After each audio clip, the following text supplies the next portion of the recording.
नमस्कार, चकस रेसिपीजमध्ये तुम्हा सर्वांचे पुन्हा एकदा खूप खूप स्वागत आहे।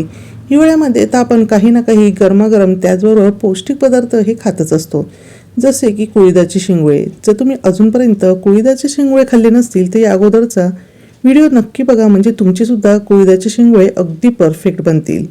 तर आज आपण बनवणार आहोत ते म्हणजे मिक्स डाळीची म्हणजेच भेसळ डाळीची आमटी। सर्वात अगोदर ही आमटी बनवण्यासाठी डाळीचे प्रमाण किती घ्यायचे ते बघूयात। तर यामध्ये काळ्या उडीद डाळीचे प्रमाण थोडेसे जास्त असते, म्हणून इथे मी अर्धा कप काळी उडदाची डाळ घेतलेली आहे, पाव कप मूग डाळ, पाव कप लाल मसूर डाळ, पाव कपापेक्षा थोडीशी कमी अशी सालाची हिरवी मूग डाळ घेतलेली आहे, पाव कपापेक्षा कमी एवढी मी इथे तुरीची डाळ घेतलेली आहे आणि पाव कपापेक्षा थोडीशी कमी अशी इथे मी चना डाळ घेतलेली आहे।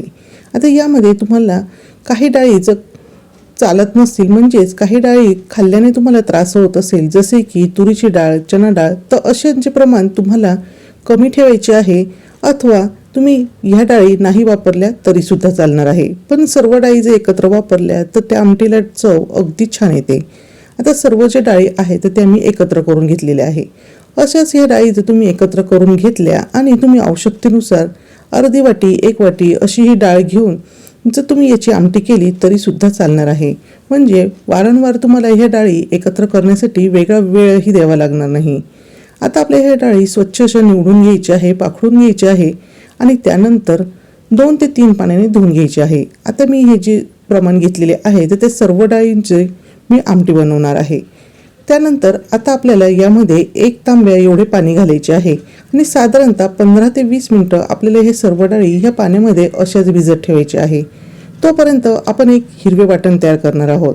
त्यासाठी इथे मी 8 ते 10 लसणाच्या पाकळ्या घेतलेल्या आहे, 1 इंच आलं घेतलेलं आहे आणि यामध्येच मूठभर अशी इथे कोथिंबीर वापरलेली आहे। हिरव्या मिरच्या इथे मी 4 घेतलेल्या आहे, तुम्ही तुमच्या आवडीनुसार किंवा तुम्हाला तिखट किती कमी जास्त लागते त्यानुसार हिरव्या मिरचीचे प्रमाण कमी अधिक करू शकता। 1 चमचा जिरं घेतलेलं आहे आणि याचं आपल्याला मिक्सरमधून दळून छान असे वाटण तयार करायचे आहे। दुसऱ्या बाजूला आपल्या ह्या डाळीसुद्धा छान अशा भिजलेल्या आहे। तर आता आपल्याला कुकरमधून ह्या डाळी छान अशा शिजवून घ्यायच्या आहे, म्हणजेच आपल्याला अगदी मऊसर अशा ह्या डाळी शिजवून घ्यायच्या आहे। आता कुकरमधून डाळी या शिजलेल्या आहे, तर इथे तुम्ही बघू शकतात अगदी मऊसर अशा ह्या डाळी शिजलेल्या आहे। इथे तुम्ही हे रवीने सुद्धा घोटून घेऊ शकता किंवा असं चमच्याने सुद्धा हलक्या हाताने स्मॅश केले तरी सुद्धा याचा लगेचच गाळ होतो। ही बेसळ डाळीची आमटी करताना यामध्ये सर्वात महत्त्वाचे म्हणजे ह्या डाळी अगदी मऊसर शिजणे आवश्यक आहे। जर ह्या डाळी मऊसर शिजल्या नाही तर आमटीसुद्धा अगदी छान अशी घट्टसर होणार नाही आणि चवीला सुद्धा ही आमटी व्यवस्थित लागणार नाही। त्यामुळे आपल्याला ही काळजी घ्यायची आहे की आपण ज्या डाळी शिजवतो आहोत तर त्या अगदी मऊसर शिजल्या पाहिजे। त्यासाठी आपल्याला कुकरच्या साधारणतः 4 ते 5 शिट्ट्या ह्या करून घ्यायच्या आहे। आता इथे आपल्या ह्या डाळी व्यवस्थित तयार झालेल्या आहे, तर लगेचच आपण आमटीला फोडणी देणार आहोत। त्यासाठी कढईमध्ये मी 4 ते 5 चमचे तेल हे गरम करायला ठेवले होते, त्यामध्ये अर्धा चमचा जिरं, अर्धा चमचा मोहरी घालून घेतली, त्यातच पाव चमचा इथे हिंग घालून घेतलेला आहे। हिंगाची फोडणी या आमटीसाठी अगदी छान लागते, त्याचा स्वाद सुद्धा खूप छान येतो। 8 ते 10 स्वच्छ धुवून घेतलेली कढीपत्त्याची पानंही घालून घेतलेली आहे आणि त्यानंतर इथे आपण जे हिरवं वाटण केलेलं होतं तर ते वाटण मी इथे घातलेलं आहे। आता ह्या वाटणाचा पूर्णपणे कच्चेपणा जाईपर्यंत आपण तेलामध्ये हे वाटण परतवून घेणार आहोत। गॅसची फ्लेम मीडियम टू लो ठेवायची आहे। तुम्हाला तिखटपणा किती कमी अधिक हवा आहे त्यानुसार सुद्धा तुम्ही तेलामध्ये हे वाटण कमी जास्त प्रमाणात घालून घेऊ शकता। त्यानंतर मीडियम साईजचा 1 टोमॅटो यामध्ये घातलेला आहे आणि तो सुद्धा ह्या वाटणाबरोबर व्यवस्थित असा परतवून घ्यायचा आहे। आता आपण काही मसाले घालणार आहोत, त्यासाठी गॅसची फ्लेम अगदी लो ठेवायची आहे। यामध्ये मी 1 चमचा लाल मिरची पावडर घातलेली आहे, त्यानंतर यामध्येच पाव चमचा आपल्याला हळद घालायची आहे आणि सर्वात शेवटी 1 चमचा यामध्ये धने पावडर घातलेली आहे। लक्षात ठेवा यामध्ये आपण सुरुवातीला हिरव्या मिरचीचा वापर केलेला आहे, त्यामुळे लाल मिरचीचा वापर करताना थोडा आपल्याला जपूनच करायचा आहे।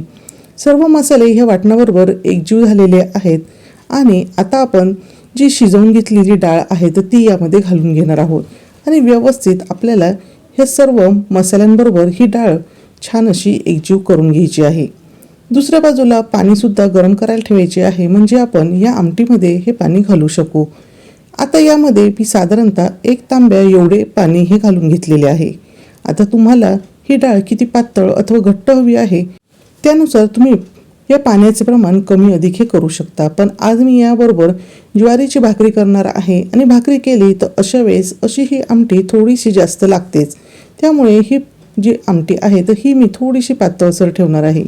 सर्वात शेवटी यामध्ये चवीनुसार मीठ घालून घ्यायचे आहे आणि पुन्हा आपल्याला ही आमटी जी आहे तर ती व्यवस्थित अशी हलवून घ्यायची आहे. तर इथे तुम्ही बघू शकतात की ही आमटी खूप जास्त पातळही नाही आणि खूप जास्त घट्टही नाही अशा प्रमाणात इथे तयार केलेली आहे. आणि ही आमटी आत्ताच दिसायला खूप छान दिसते आहे. आपल्याला आता ह्या आमटीला छान अशी खळखळून उकळी काढून घ्यायची आहे. त्यासाठी गॅसची फ्लेम मिडियम केली आहे आणि यावर झाकण ठेवलेले आहे. अगदी 2 मिनिट आपण झाकण ठेवणार आहोत आणि त्यानंतर इथे तुम्ही बघू शकतात डाळीला उकळी यायला सुरुवात झालेली आहे. पण अजूनही आपण 4 ते 5 मिनिट ही डाळ अशीच उकळू देणार आहोत. सर्वात शेवटी यावर बारीक चिरून घेतलेली कोथिंबीर घालून घ्यायची आहे आणि अशी ही खळखळून उकळी आल्यावरच समजायचे की आपली ही बेसर डाळीची आमटी खाण्यासाठी तयार आहे. ही बेसर डाळीची आमटी फक्त चविष्ट आणि झणझणीतच नाही तर ती पौष्टिक सुद्धा आहे. त्यामुळे हिवाळ्यामध्ये अशी ही गरमागरम मिक्स डाळीची म्हणजेच बेसर डाळीची किंवा त्याला तुम्ही उडीद डाळीची आमटी असे सुद्धा म्हणू शकता ही आवर्जून बनवलीच जाते. आणि आज मी असा हा गावरान बेत केलेला होता ते म्हणजे बेसर डाळीची आमटी, ज्वारीची भाकरी, मिरचीचा ठेचा आणि कांदा. तुमचा असा हा हिवाळ्यामधला गावरान बेत करायचा राहिला आहे का? जर केला नसेल तर नक्कीच करा. आणि त्याचबरोबर हिवाळ्यामध्ये वेगवेगळे छान छान पदार्थ बनवले जातात जसे की खारी खोबऱ्याचे लाडू, गाजराचा हलवा, नंतर कुळदाचे शेंगुळे, वेगवेगळ्या भाज्यांचे पराठे, थालीपीठ. हे जे पदार्थ तुमचे बनवायचे राहिले असतील तर झकास रेसिपी चॅनलला अवश्य एकदा भेट द्या आणि असे हे वेगवेगळे पदार्थ नक्की बनवून खा. आणि हो, जर हा व्हिडिओ तुम्हाला आवडला असेल तर व्हिडिओला लाईक करा, शेअर करा आणि चॅनलवर नवीन असाल तर चॅनलला सबस्क्राईब करून शेजारील बेल आयकॉन क्लिक करा. पुन्हा भेटूया असेच एका छानशा आणि झकास रेसिपीसोबत.